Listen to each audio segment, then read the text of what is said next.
everybody, something a little bit different today.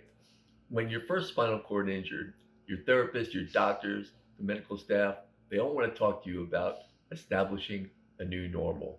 Well, that new normal started to reveal itself to me very early on, and I want to kind of take you from the outside to the inside and show you what happens, how you have to live your life when you're a C4 quadriplegic.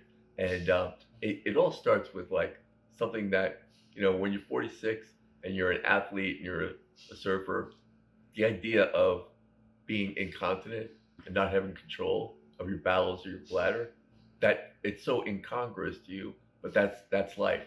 And that's very quickly established the way I had to live my life. So um, let's take the idea that I live my life in depends.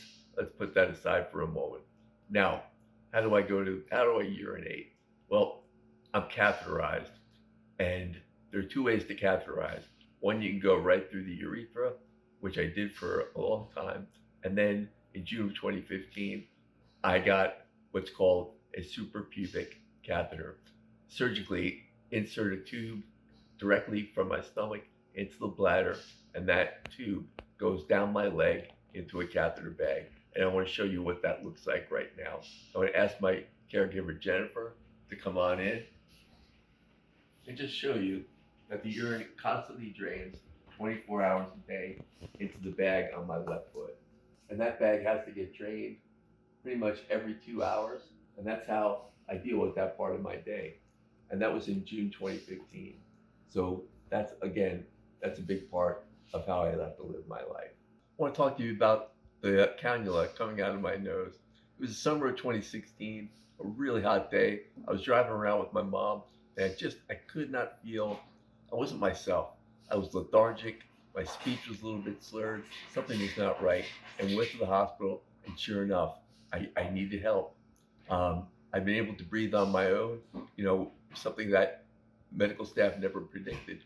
But with my paralysis being so high, my lungs are always going to be compromised. So they realized that I need help. So they gave me an oxygen concentrator. And since then, since 2016, I've been on 2 liters of oxygen continuous throughout the day. Now, when I make my videos and when I do my speaking programs, I take it off. Why do I do that? Well, I do it because, again, I want to project strength. And it's really important that people, my audiences, see me as a viable, a strong, energetic person. But when I'm home, when I'm doing my work on my books and filming and doing all that kind of stuff, I wear the oxygen. It's just what I need to live my life, and it's a big part of my new normal. All right, moving on. Yeah, you're really getting a very insider look on my new normal. So as I went on in my life as a quadriplegic, by 2019, I developed pretty severe scoliosis, and my doctors at Helen Hayes felt prompted to make a move. So they casted me, they measured me for a hard shell plastic brace, and I want to show it to you.